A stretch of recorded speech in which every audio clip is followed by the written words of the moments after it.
আসসালামু আলাইকুম। অন্য মঞ্চের আলোচনায় আপনাদের সকলকে আমন্ত্রণ জানাচ্ছি। প্রিয় দর্শক, আজ আমাদের সঙ্গে আমন্ত্রিত অতিথি হিসেবে আছেন।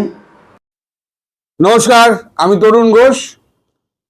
শেখ হাসিনাকে প্রত্যর্পণের ব্যাপারে খলিলুর রহমান এখানে এসে যে কথা বলেছিলেন ডক্টর জয়শঙ্করের সঙ্গে, সে নিয়ে আমি যখন ভিডিওটি করি তখন মিশ্র প্রতিক্রিয়া দেখা গেছিল।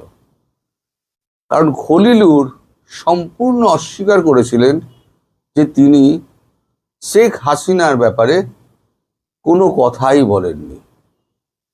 আজকে আমাদের কাগজে একেবারে পরিষ্কার লিখে দেওয়া হয়েছে যে শেখ হাসিনার ব্যাপারে কথাবার্তা হয়েছিল এবং ভারত তার মতামত জানিয়ে দিয়েছে। কোথায় কুয়েত যাবে, না কাতার যাবে, না আরব আমিরশাহী যাবে, না দুবাই যাবে, কোথায় যাবে, বা শেখ হাসিনাকে নিয়ে কি ভাবছে ভারত, তার পরিষ্কার একটা খবর আপনাদের আমি দেখিয়ে দেব ছাপার অক্ষরে। আগে দেখে নিন ডেট লাইনটা, 17 এপ্রিল নয়াদিল্লি। ডেট লাইনটা ভালো করে দেখে নিন, 17 এপ্রিল নয়াদিল্লি। আজকে হচ্ছে 18 তারিখ। খবরটা কালকে হয়েছে রাত্রিবেলা, আজকে ছাপা হয়েছে। লেখা হচ্ছে হাসিনাকে প্রত্যর্পণ, সব দিক খতিয়ে দেখছে দিল্লি। তাহলে আগে যে খতিয়ে দেখার ব্যাপারটা, আমরা আইনগত বিষয়গুলো খতিয়ে দেখছি, সেই একই জিনিস আবার নতুন করে পুরনো মদ নতুন বোতলে ঢালা হয়েছে। লেখা হচ্ছে বাংলাদেশের প্রাক্তন প্রধানমন্ত্রী তথা আওয়ামী লীগ নেত্রী শেখ হাসিনার প্রত্যর্পণের বিষয়ে বিচার বিভাগীয় এবং আইনি প্রক্রিয়ার দিকটি খতিয়ে দেখছে ভারত। আজ এক প্রশ্নের উত্তরে একথা জানিয়েছেন বিদেশ মন্ত্রকের মুখপাত্র রণদীপ জয়সওয়াল। আমি বলেছিলাম রণদীপ জয়সওয়াল একটা স্টেটমেন্ট দেবেন। তার কথায় প্রত্যর্পণের বাংলাদেশ সরকারের পক্ষ থেকে অনুরোধ খতিয়ে দেখা হচ্ছে চলতি বিচার বিভাগীয় এবং আইনি প্রক্রিয়ার অংশ হিসেবে। এ ব্যাপারে স্বার্থ জড়িত রয়েছে এমন সব পক্ষের সঙ্গে গঠনমূলকভাবে আমরা কথাবার্তা চালাচ্ছি। এবার ভালো করে মন দিয়ে শুনুন।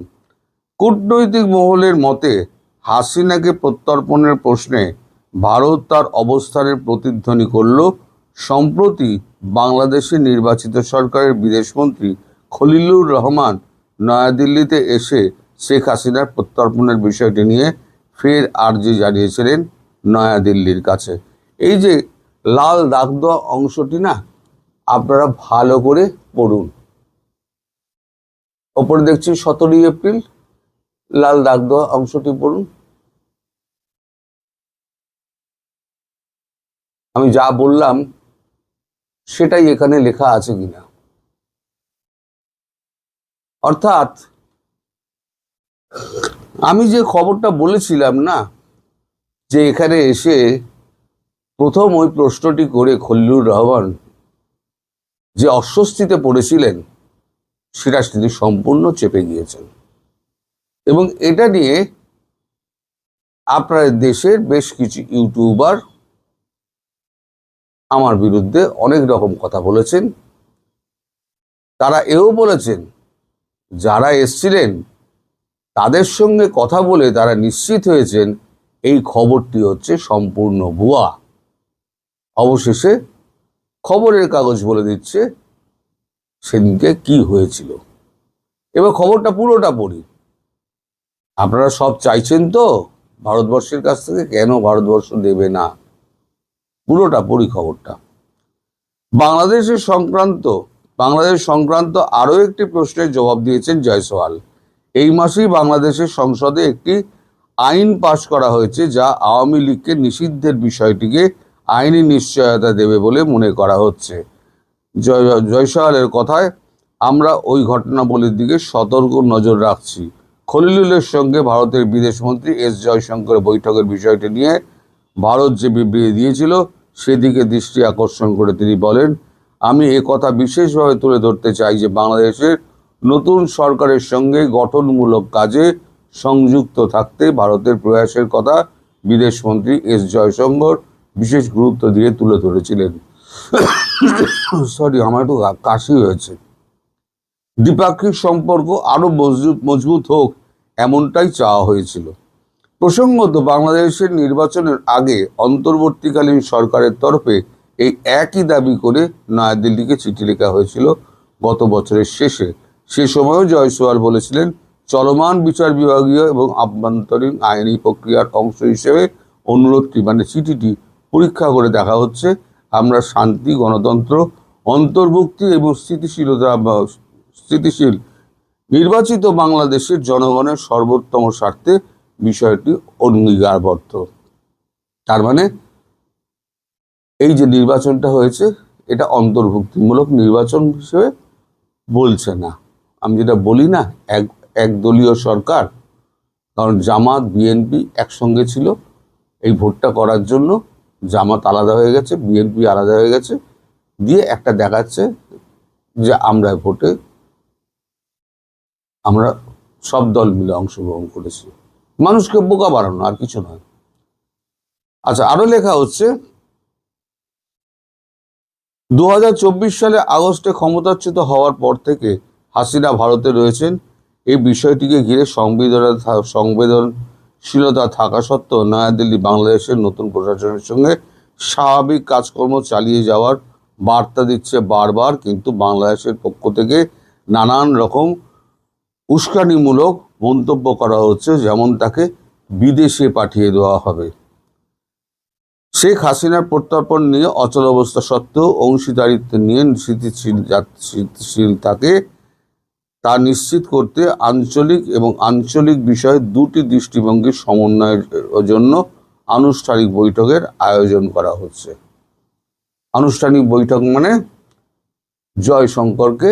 জয়শঙ্করজি আবার যেটা ডেকে পাঠিয়েছেন আমাদের খলিলুর রহমানকে। তিনি কেন এই কথা ওই যে বলেছিলেন যে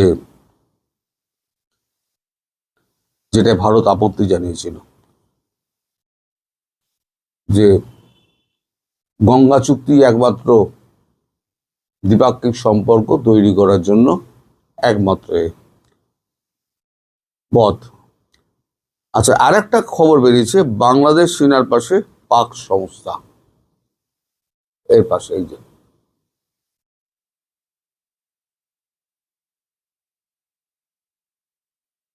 মানে পাকিস্তানের সঙ্গে সমানে সম্পর্ক রেখে চলেছে।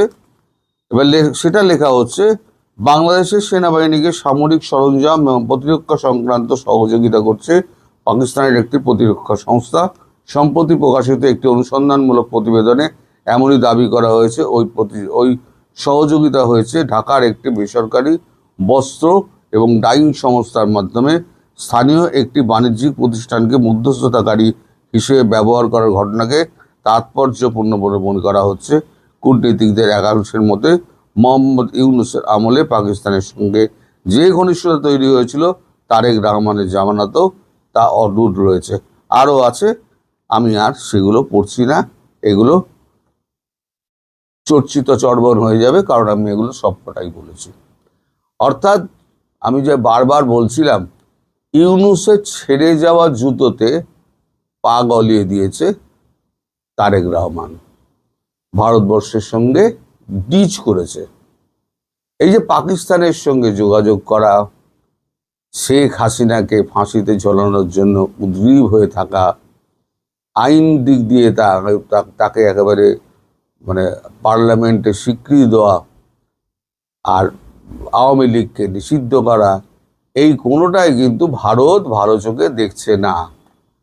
এবং পাকিস্তানের সঙ্গে এই যে আবার নতুন করে এই যে সম্পর্ক স্থাপন, একটা একটা অর্গানাইজেশনকে খাড়া করে তাদের সঙ্গে সম্পর্ক করা, এরা মনে করে ডুবে ডুবে জল খাবো, শিবের বাবাও টের পাবে না। শিবের বাবা ওখানে বসে আছে, শিবের বাবারা সব খবর কিন্তু এখানে দিয়ে দেন। সুতরাং এই সমস্ত চালাকি করে কোনো লাভ নেই। আপনারা চাল চাইবেন, ডাল চাইবেন, তেল চাইবেন, নুন চাইবেন, আর ভারতকে আপনারা মাছ ঠেলবেন। দুটো একসঙ্গে হতে পারে না। রক্ত আর জল একসঙ্গে চলতে পারে না। রক্ত যারা ঝরানোর চেষ্টা করছে আর যারা আমাদের কাছ থেকে জল চাইছে, দুটো একসঙ্গে বইতে পারে না। পাকিস্তানের ক্ষেত্রে যে স্টেটমেন্ট দিয়েছিল, খুব শিগগির আপনারা দেখতে পাবেন জয়শঙ্করজি বাংলাদেশের ক্ষেত্রেও সেই একই স্টেটমেন্ট দেবে। অর্থাৎ সরি, আমি যে খবরগুলো দুদিন আগে বলি সেই খবরগুলো দুদিন বাদে প্রচারিত হয়। তার মধ্যে অনেক ইউটিউবার এবং সাংবাদিক আমাকে ভুয়ো প্রমাণিত করার চেষ্টা করেন, কিন্তু আমি আজকে প্রমাণ করে দিলাম যে জয়শঙ্করজির সামনে ওই প্রথম প্রস্তাবটি তুলে যে জুতোটা খেয়েছেন খলিলুর রহমান, সেই জুতোটা খাওয়ার কথা বারবার মানে দেশে গিয়ে উনি মুখ ফুটে বলতে পারেননি, তাই এদিক ওদিক করে কাটিয়ে গিয়েছেন। এবং যারা এটা বলে বেড়াচ্ছে যে আমরা তাদের মুখ থেকে খবর পেয়ে আমরা জানাচ্ছি, যে খবর প্রকাশিত হচ্ছে, প্রচারিত হচ্ছে, শেখ হাসিনার বৈঠক নিয়ে আলোচনা হয়েছিল, সেটা সম্পূর্ণ ভুয়া। সেটা ভুয়া কি সত্যি, সেটা আজকের এই 17ই এপ্রিলের কাগজে পরিষ্কার হয়ে গিয়েছে। এ সম্পর্কে আমি আপনাদের আগাম জানিয়ে রাখি যে আরও এই যে জয়শঙ্করজি ডেকে পাঠিয়েছেন খলিলুর রহমানকে, ওই সমস্ত মানে ডকুমেন্ট যেগুলো আপনি যার ভিত্তিতে বলেছেন যে গঙ্গা চুক্তি হচ্ছে গিয়ে প্রথম পদক্ষেপ ভারতের সঙ্গে বাংলাদেশের সম্পর্ক স্থাপনের, এটাই হবে প্রথম পদক্ষেপ। ভারত প্রথম পদক্ষেপ করবে না, ভারত করবে না। ওই গঙ্গা চুক্তি আপনার হবে না, আমি আজকে লিখে দিচ্ছি, হবে না। সেটা ভারতবর্ষ কোনোদিনই মুখে বলবে না। ভারতবর্ষ বলবে টেকনিক্যাল কমিটি এখনো পর্যন্ত কথাবার্তা বলে যাচ্ছে, এই করে কাটিয়ে দেবে। গঙ্গা জলবন্টন চুক্তি, তিস্তা প্রকল্পের জল আপনারা পাবেন না। সব নিজেদের পায়ে নিজেরা কুড়ুল মারছেন। যেখানে আপনাদের চারদিকে ভারত ঘেরা, সেখানে বসে ভারতের সঙ্গে পাঙ্গা মারলে পরে আপনাদের ভিখারির দশাই হবে, এবং সেই দশা হতে চলেছে খুব শীঘ্রই।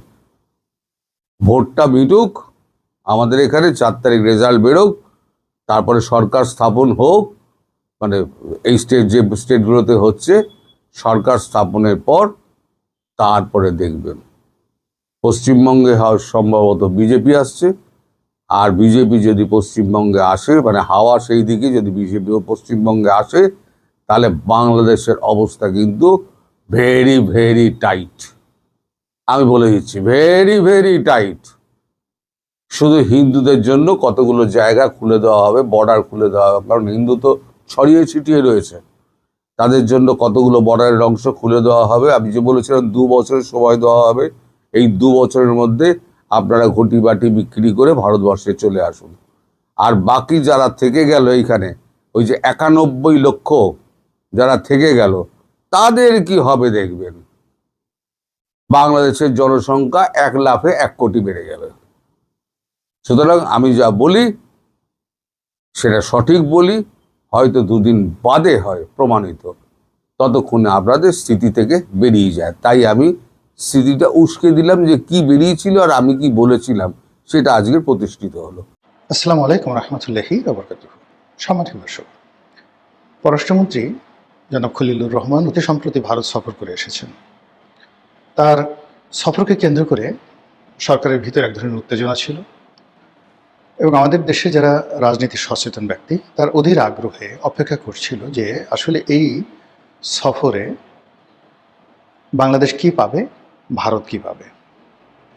ভারতের সঙ্গে বাংলাদেশের যে সম্পর্কে টানাপোড়েন চলছিল শেখ হাসিনার পতনের পর, সেটির কোনো দফারফা হবে কিনা, এবং এই সফরের মাধ্যমে ভারত বাংলাদেশের সঙ্গে আসলে কি সম্পর্ক স্থাপন করতে চায়, শেখ হাসিনার ভবিষ্যৎ কি, আওয়ামী লীগের ভবিষ্যৎ কি, সেই বিষয়গুলো নিয়ে যারা উদ্বিগ্ন ছিলেন তারা রীতিমতো হতাশ হয়েছেন। এর কারণ হলো যে সফরটি হয়েছে সেই সফরটি একেবারে গতানুগতিক।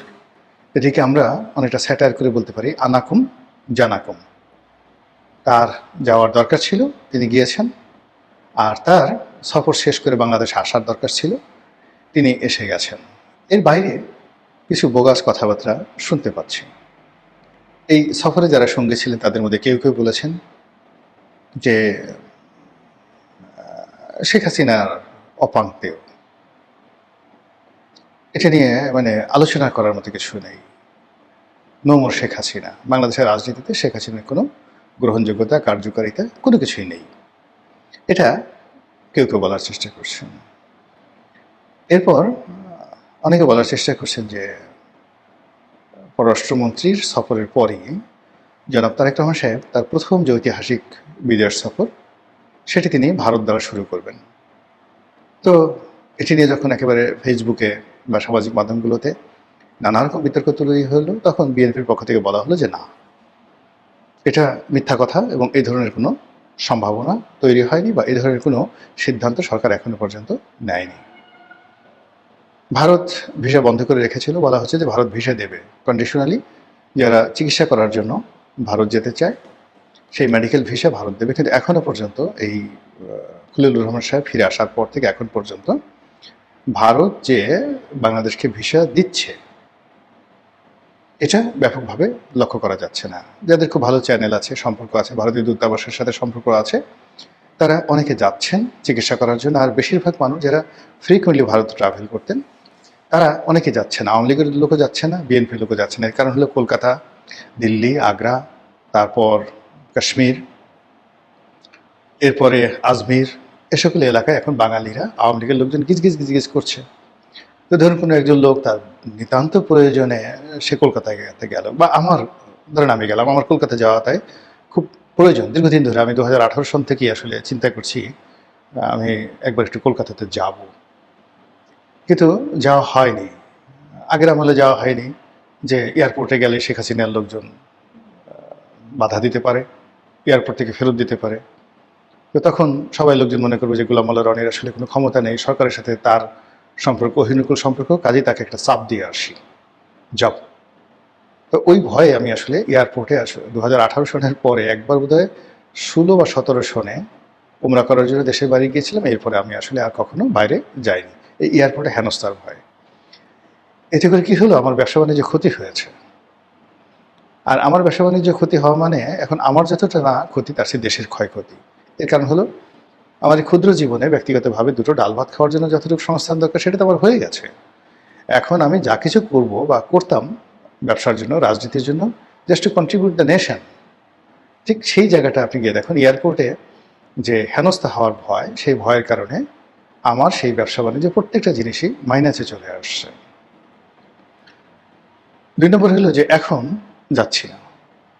যেমন আমার পাকিস্তান যাওয়ার খুব শখ ছিল এবং এখনও আছে, পাকিস্তান যাওয়ার শখ আছে, কিন্তু আওয়ামী লীগ জামানাতে কখনো পাকিস্তান যেতে পারিনি। বা ইরান যাওয়ার খুব শখ ছিল, যেতে পারিনি। ইরান গেলে আমেরিকা রাগ হবে, পাকিস্তান গেলে আওয়ামী লীগ রাগ হবে, এসে সেই ডিবি অফিসে ডাকাডাকি করতে পারে, নানা যন্ত্রণায়। কিন্তু অসাধারণ সুন্দর একটা দেশ আমার দেখা হয়নি পাকিস্তান। এরপর এই যে কলকাতার কথা যেটা বলছিলাম, কলকাতা যাওয়ার আমার একটা খুব শখ। আমার একটা খুব মানে ছোট ছোট দুটো জিনিস আমার খুব কেনার ইচ্ছা। সেটা হলো, বলি আপনাদেরকে, একটা ভালো কাশ্মীরি শাল নিজের পছন্দ মতো, মানে এই আমাদের বাংলাদেশে যা পাওয়া যায়, ইন্টারনেটে যা পাওয়া যায়, এটা না, আমার পছন্দ মতো একেবারে ঘুরে ঘুরে ঘুরে ঘুরে একটা শাল কেনার আমার খুব ইচ্ছা। আমি কয়েকটা শাল কিনেছি, কিন্তু আমার ঠিক শেষ পর্যন্ত পছন্দ হয়নি। আরেকটা হলো, আমার একটা ভালো লাঠি কেনার খুব ইচ্ছা। আগে দেখেন ওই যে একটা জমিদারি একটা লাঠি থাকে, এরকম আমি তুরস্কে গিয়ে খুঁজেছি, মক্কাতে খুঁজেছি, তারপরে মিশরে তন্ন তন্ন করে খুঁজেছি। এখন আমার ইচ্ছা যে কলকাতাতে বিভিন্ন যে জায়গা আছে যেখানে ব্রিটিশ জমানার অনেক পুরনো লাঠি পাওয়া যায়, কোনোটা হয়তো হাতের দাঁতের তৈরি, কোনোটা হয়তো কোষ্ঠী পাথর দিয়ে তৈরি, কোনোটা হয়তো কোনো দামি কাঠ দিয়ে তৈরি, এরকম অ্যান্টিক একটা লাঠি হাতে সবসময় থাকবে, বয়স হয়ে গেছে, এরকম একটা কেনার খুব শখ। কিন্তু একটা নিষ্পাপ, মানে আমার এই বয়সে এটা কোনো কস্টলি কোনো জিনিস নয়, কিন্তু এটা আমার খুব শখ, কিন্তু আমি যেতে পারছি না। কেন যেতে পারছি না? যাওয়ার সঙ্গে সঙ্গে আমার আওয়ামী লীগের অনেকের সাথে দেখা হবে, অনেকে ছবি তুলবে, অনেক কথাবার্তা হবে। এখন তাদের সাথে তো আবার দীর্ঘদিনের সম্পর্ক আওয়ামী লীগের সঙ্গে। তো আমার সঙ্গে যদি জাহাঙ্গীর কবির নানক সাহেবের দেখা হয়, তারপরে অন্যান্য যে সকল শীর্ষ নেতা সেখানে রয়েছেন, আসাদুজ্জামান খান কামালের দেখা হয়, সবাই বলবে হায় হায় হায়, বাংলাদেশ থেকে গোলাম মোল্লা রনি গেছে এই কলকাতাতে আওয়ামী লীগের সঙ্গে চক্রান্ত করার জন্য। ইটস ভ্যারি ব্যাড, এই ভয়ে আমি আর এখন সেখানে যেতে পারছি না। এরকম বহু মানুষ ইচ্ছা থাকা সত্ত্বেও যেতে পারছে না। এমনকি চিকিৎসা নেওয়ার ক্ষেত্রে আওয়ামী লীগের লোকজন এভাবে ভয় পাচ্ছে যে যদি হাসপাতালে গিয়ে কারোর সঙ্গে দেখা হয়ে যায় তাহলে তো বাংলাদেশে আসলে মানে ডলা খেতে হবে, ইত্যাদি ইত্যাদি নানা কারণে। তো এই যে ভারতের সঙ্গে যে বাংলাদেশের আপনি গিয়ে ধরুন একটা সেন্সিটিভ সম্পর্ক, বা ওখানে আওয়ামী লীগের লোকজন আছে, সেই কারণে একটা সেন্সিটিভনেস তৈরি হয়ে গেছে এদেশের মানুষের মধ্যে। এটি দীর্ঘমেয়াদে আমাদের সবাইকে ক্ষতিগ্রস্ত করবে। সেই ক্ষতির থেকে রেহাই পাওয়ার জন্য অনেকে আশা করেছিল যে খলিলুর রহমান সাহেবের ভারত সফরের মাধ্যমে ভারত বাংলাদেশ সম্পর্কের একটা সুরাহা হবে, বিএনপি আওয়ামী লীগের সম্পর্কে একটা সুরাহা হবে, রাজনীতিতে আওয়ামী লীগের ফিরে আসা সেটা যে কোনো পর্যায়ে হোক, যে কোনোভাবে হোক, এটা সুন্দর একটা পরিবেশ তৈরি হবে। কিন্তু বাস্তবে আমরা গিয়ে দেখলাম যে ভারতের পক্ষ থেকে কোনো কথা বলা হয়নি। এখানে জনাব খলিলুর রহমান সাহেব গিয়েছেন, যদি তার সঙ্গে নরেন্দ্র মোদীর একটা দেখা হতো, ইভেন তার সঙ্গে যদি শেখ হাসিনার দেখা হতো, তার সঙ্গে অজিত দোভালের দেখা হতো, তার সঙ্গে অমিত শাহের দেখা হতো, ওখানকার যারা পলিটিক্যাল যে সকল সাউথ ব্লক রয়েছে, নর্থ ব্লক রয়েছে, তাদের সঙ্গে তার দেখা হতো, কিংবা নর্থ ইস্ট যে ব্লকের যে সকল নেতৃবৃন্দ রয়েছে, এমনকি মমতা ব্যানার্জির সঙ্গে যদি খলিলুর রহমান সাহেবের কথা হতো, তাহলে মনে হতো যে রাজনীতির ভারত এবং বাংলাদেশের যে সম্পর্কের যে বরফ, সেই বরফ গলছে। কিন্তু সেটা না করে তিনি যখন ভারত সফর করছিলেন, তখন বাংলাদেশের ডক্টর শিরীন শারমিন চৌধুরী তাকে গ্রেপ্তার করা হলো। তিনি যখন ভারত সফর করছিলেন তখন আওয়ামী লীগ নিষিদ্ধ হয়ে গেল পার্লামেন্টে। তিনি যখন ভারত সফর করছিলেন ঠিক সেই সময়টিতে ১/১১ যে কুশীলব, তাদেরকে নিয়ে সরকারি যে সকল প্রোপাগান্ডা মেশিন রয়েছে সেখানে সঙ্গতি করেন এমন সব কথাবার্তা বলা হচ্ছিল যেটির দায় দায়িত্ব ভারতের উপর আসে। এর কারণে আমরা সবাই জানি যে ১/১১ যে ঘটনা বাংলাদেশে ঘটেছে তার পেছনে ভারতের একটা বিরাট হাত ছিল। ১/১১ যারা কুশীলব রয়েছে তাদের সবাইকে ভারতের হুকুমে বা ভারতের পরামর্শে শেখ হাসিনা সরকার সেফ এক্সিট দিয়েছিল।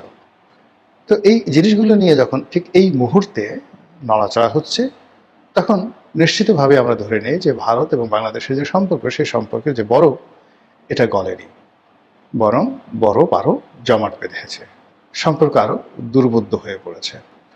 তার প্রেক্ষিতে ভারতীয় পত্রপত্রিকাগুলো আবার নতুন করে বাংলাদেশের বিরুদ্ধে উঠে পড়ে লেগেছে। তারা ডক্টর মোহাম্মদ ইউনূসের বিরুদ্ধে যেভাবে লেগেছিল এবং ডক্টর মোহাম্মদ ইউনূসের বিরুদ্ধে যে সকল দুর্নাম বদনাম তারা ভারতীয় পত্রপত্রিকা ছাপিয়েছিল, তাকে মিয়া ইউনূস নাম দিয়েছিল। আপনারা জানেন যে বিখ্যাত একজন পর্ন স্টার আছে মিয়া খলিফা। তো ডক্টর মোহাম্মদ ইউনূস একজন নোবেল লরিয়েট, বাংলাদেশের প্রধান উপদেষ্টা, কিন্তু ভারতীয় পত্রপত্রিকা তাকে কেউ কেউ বলতো মোহাম্মদ ইউনূস। তো মোহাম্মদ ইউনূস এই কথা বলে একই সঙ্গে তারা দুটো বিষয় ইন্ডিকেট করত, আমি এটার বেশি আর বলতে পারবো না। আরেক গ্রুপ তারা বলতো মিয়া ইউনূস। ডক্টর মোহাম্মদ ইউনূসের সঙ্গে মিয়া নামটি যায় না, তো যখনই তারা মিয়া ইউনূস বলতেন তখনই সঙ্গে সঙ্গে সেখানে তাকে অশ্লীলতা, অশ্রাব্যতার সঙ্গে জড়িয়ে দেওয়া হতো। তো এই যে ধারাবাহিকতা, সেটা নির্বাচনের পরে এখন পর্যন্ত মোটামুটি ভারতীয় পত্রপত্রিকা বিএনপির ব্যাপারে নেতিবাচক মন্তব্য করেনি।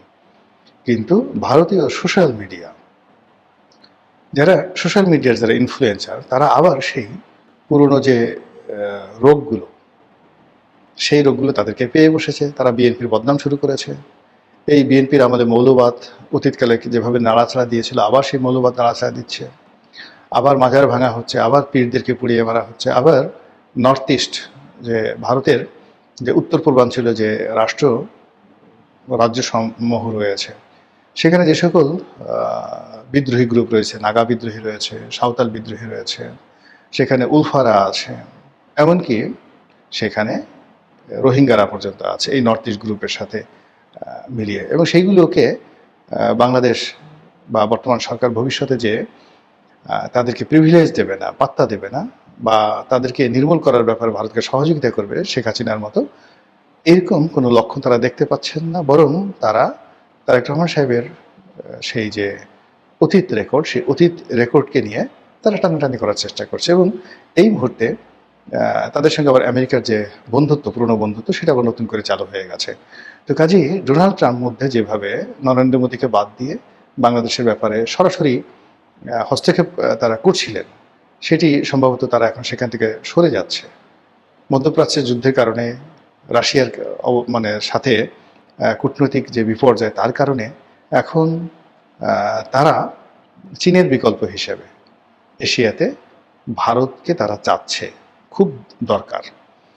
এবং অন্যদিকে আবার পাকিস্তানের হাতকে তারা শক্তিশালী করছে। এই যে ইরান এবং আমেরিকার যে যুদ্ধ, সেই যুদ্ধে তারা দুতিয়ালির যে ভার, এটা ইচ্ছে করে পাকিস্তানকে দিয়েছে, যেন পাকিস্তান রাষ্ট্রের যারা কর্ণধার তারা বিশ্ব নেতাতে পরিণত হতে পারেন। এমনকি যদি নওয়াজ শরীফ কিংবা অসীম মনির, এখন যিনি আছেন পাকিস্তানের যে সেনাপ্রধান ফিল্ড মার্শাল অসীম মনির, তিনি যদি আগামীতে নোবেল শান্তি পুরস্কার পেয়ে যান এই ইরান এবং আমেরিকা যুদ্ধ বন্ধের জন্য, দুতিয়ালির জন্য, এতেও আশ্চর্য হবে না। এবং এই কাজ আমেরিকা করবে মূলত ভারতকে কোণঠাসা করার জন্য, বাংলাদেশকে কোণঠাসা করার জন্য, এবং এখানে বাংলাদেশে ঠিক পাকিস্তানের যে আধিপত্য, এটা বৃদ্ধি পাওয়ার জন্য। ফলে কি হলো, আমাদের যে ইনুস এরা, কিংবা আমাদের যে ৩৬ জুলাই, কিংবা আমাদের দেশে যে সংবিধান ছুঁড়ে ফেলার ইতিহাস, আমাদের দেশের যে রিসেট বাটন